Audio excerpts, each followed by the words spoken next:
আদিবাসী এক কিশোরীকে যৌন হেনস্থা করায় দোষীদের শাস্তির দাবিতে আদিবাসীদের থানা ঘেরাও। বারাবণী বিধানসভার অন্তর্গত ৫ গেছিয়া এলাকায় বিগত দুদিন আগে ১০ বছরের এক আদিবাসী কিশোরীর সাথে যৌন নিপীড়নের ঘটনা ঘটে, যার পরে ওই কিশোরীর পরিবারের লোকজন দোষীদের চিহ্নিত করে পুলিশের কাছে অভিযোগ দায়ের করে। কিন্তু দুদিন পেরিয়ে গেলেও পুলিশ এখনও কাউকে আটক করেনি, যার ফলে গ্রামের সমস্ত আদিবাসী মানুষজন অভিযুক্ত ৪ আসামিকে গ্রেপ্তারের দাবি জানিয়ে আসানসোল উত্তর থানার সামনে অস্ত্র নিয়ে বিক্ষোভ প্রদর্শন করেন। তারা উই ওয়ান্ট জাস্টিস স্লোগান দিয়ে এবং পুলিশ প্রশাসনের বিরুদ্ধে অভিযুক্তদের ইচ্ছাকৃতভাবে রক্ষা করার অভিযোগ তোলে। আন্দোলনরত মহিলারা জানান, এক আদিবাসী তরুণীকে ৪ যুবক যৌন নির্যাতন করেছে, কিন্তু এখনো পর্যন্ত মাত্র ২ অভিযুক্তকে গ্রেপ্তার করা হয়েছে। বাকি দুজন এখনো পুলিশের ধরাছোঁয়ার বাইরে। সকলকে গ্রেপ্তারের দাবিতে উত্তর থানার সামনে সকাল থেকেই আদিবাসী সম্প্রদায়ের লোকজন বিক্ষোভ দেখাতে থাকে। তারা আরও জানান, আদিবাসী সম্প্রদায়ের মানুষ নির্যাতনের শিকার হলেও পুলিশ প্রশাসন কোনোভাবে পদক্ষেপ নিচ্ছে না, যার কারণে আজ আদিবাসী সম্প্রদায়ের মানুষ নিরাপত্তাহীনতায় ভুগছে। তারা জানান, তাদের দাবি মানা না হলে তারা আরো বৃহত্তর আন্দোলনের পথে যাবেন। একটা 10 বছরের মেয়ে ওর সঙ্গে রেপ করা হয়েছিল, হয় নাই হয়েছিল, লেকিন আমাদেরকে ন্যায় চাই। কেন এমনি কথাই হচ্ছে, এগুলা কি ভালো? পুলিশে দুদিনে কাজ কিছু করলো না, বলছে দুজনে অ্যারেস্ট করা হয়েছে, লেকিন অ্যারেস্ট করা হয়েছে এগুলো আমরা জানি না। এবারে আমাদেরকে সির্ফ ন্যায় চাই, 4 জনকে ধরা, ওদের জেল, বাস, ওইটাই আমাদের কথা হচ্ছে। তার জন্য এসেছি, কিছু না, আমাদের গরিব লোক, আমরা কিছু করতে পারি না। ও না হয় পয়সাওয়ালা লোক, লেকিন ওরা কিছু করতে পারে। যদি ঘোষ দিয়ে যায় তো আমরা কি করবো? আমরা তো কিছু পারবো না। তার জন্য আমরা এসেছি। কেননা 3 দিন হয়ে গেল, ছিলাটা হসপিটালে আছে, এখন পর্যন্ত ঘর ওকে আনা হয় নাই, ওর কিছু হয় নাই, অত কিছু হয় নাই। তা ওদের সারাদিন বাস, কেন আমাদেরকে ন্যায় চাই, কিছু না, আমাদেরকে ন্যায় চাই। 4 জনকে ফাঁসি চাই, ফাঁসি চাই। কেননা এই গেলা যাতে না হয়, আর না হয়, গোটা হয় না। ঘটনা ঘটেছে 3 দিন আগে, ঠিক আছে? তো এখনো পর্যন্ত 2 জনকে ধরা হয়েছে, এখনো 2 জন বাকি আছে। 3 দিন পেরিয়ে গেল, এখনো ওনারা বলেছিলেন যে 24 ঘন্টার মধ্যে আমরা অপরাধীকে ধরে নেব, কিন্তু এখনও অধরা।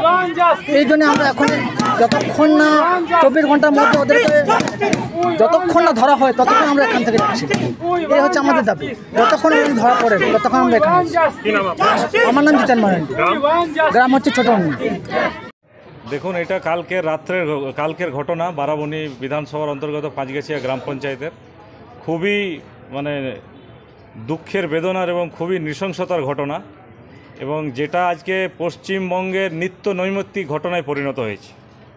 এইখানে পশ্চিমবঙ্গের আইনের শাসন নেই বলে এই ধরনের অপরাধ সংগঠিত করার যে কোনো মানুষের সেই স্পর্ধাটা চলে আসছে। কারণ মানুষের এই পশ্চিমবঙ্গের আইন ব্যবস্থা এবং পুলিশ প্রশাসনের ওপর যে ভয়, সেই ভয়টা মনের উপর থেকে বেরিয়ে গেছে, এবং তারই ফলস্বরূপ দেখুন, আমাদের এই এলাকার, বারাবণী এলাকার আদিবাসী পরিবার সোম বাবুর মেয়ের, তার পরিচয় আমরা দিতে চাই না, কারণ এইসব জিনিস সংবাদ মাধ্যমে আসা উচিত নয়।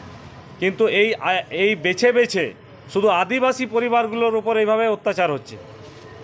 আমি কিছুদিন আগে আপনারা লক্ষ্য করেছেন, ওই একইভাবে আমাদের এলাকার আদিবাসী পরিবারের গাদাপাথর বলে একটা আদিবাসী পাড়া আছে, সেখানেও একটা স্বামী স্ত্রীকে অ্যাক্সিডেন্ট করে বেপরোয়া মেরে দিয়ে চলে গেল। আদিবাসী পরিবারের স্বামী স্ত্রী, তার দুটো বাচ্চা ছোট ছোট।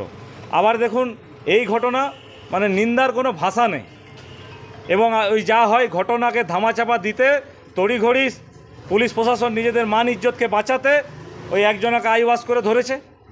কিন্তু এটা যেভাবে আমাদের বাচ্চা মেয়েটি আঘাত পেয়েছে বা ইনজিওর্ড আছে, সেটা পরিষ্কার জলের মতো যে এটা একজনের ঘটনা নয়, এর পেছনে অনেকগুলো ছেলে আছে। শুধু ওই একজনকে আইওয়াশ করে অ্যারেস্ট করে পুলিশ প্রশাসন নিজের স্বচ্ছ ইমেজটা বজায় রাখার চেষ্টা করছেন, এটা কিন্তু আমরা ছেড়ে কথা বলবো না। স্যার, মেয়েটা এখন কীরকম অবস্থায় আছে? ক্রিটিক্যাল পজিশনে আছে। তার তাদের অবস্থা দেখছেন না? তারা মানসিকভাবে বিপর্যস্ত, তার বাবা মা সমস্ত পরিবারে সবাই বিপর্যস্ত। এরকম ঘটনা হলে স্বাভাবিক আছে। আর এটা তো কোনো একজনের ব্যাপার নয়। যদি এই আইনের শাসন এইভাবে দিনের পর দিন ভাঙতে থাকে, আইন শৃঙ্খলা এইভাবে অবনতি হতে থাকে, তাহলে আজকে ওর হয়েছে, কাল প্রত্যেকটা পরিবারের হবে। এবং আমরা তো সকাল থেকে টিভি খুললে তো আমরা 10টা নিউজ তো আমরা পাচ্ছি যে বিভিন্ন এলাকায় এইভাবে মেয়েরা ধর্ষিতা হচ্ছে, গণধর্ষণের শিকার হচ্ছে। তো যারা বড় বড় কথা বলেন, যারা পশ্চিমবঙ্গের সঙ্গে অন্য রাজ্যে তুলনা করেন, তাদেরকে বলতে চাই, কারণ এই রাজ্যে আমাদের আরজি করার মতো ঘটনা হওয়ার পরও যদি এখানের প্রশাসন তথা এই মাননীয় মুখ্যমন্ত্রী মমতা ব্যানার্জির মুখ চোখ না খোলে, তাহলে কখন আর খুলবে? আগে রাজ্যের আইনের শাসনটা ফিরিয়ে আনুন, তাহলে এই সমস্ত গরিব পরিবার, আদিবাসী পরিবারগুলো বাঁচবে। শুধু ওইভাবে মানুষকে আইওয়াস করে ওই ভাতা দিয়ে কিনে নেওয়ার পলিসি থেকে বেরিয়ে আসুন, মানুষকে সুরক্ষা দিন, গ্রাম বাংলার মানুষের মা বোনেদের ইজ্জতটাকে বাঁচান, এটাই আমাদের মূল উদ্দেশ্য। এবং এই ঘটনা প্রশাসনকে পরিষ্কার বলতে চাই, আদিবাসী পরিবার মূর্খ পরিবার বলে আপনারা ভাববেন না যে ওদের পাশে দাঁড়ানোর কেউ নেই। এই জেলার ওই এলাকার বিরোধী দলের প্রতিনিধি হিসাবে আমরা আজ থেকে শুরু করলাম এই লড়াই, কিন্তু যত দিন যাবে তত আরও বৃহত্তরভাবে হবে এবং যতক্ষণ না এই বাচ্চা মেয়ের বিচার হচ্ছে আমরা কিন্তু প্রশাসনকে ছেড়ে কথা বলবো না। এটা কিন্তু আমাদের পরিষ্কার ভারতীয় জনতা পার্টির থেকে আপনাদেরকে হুঁশিয়ারি দিচ্ছি।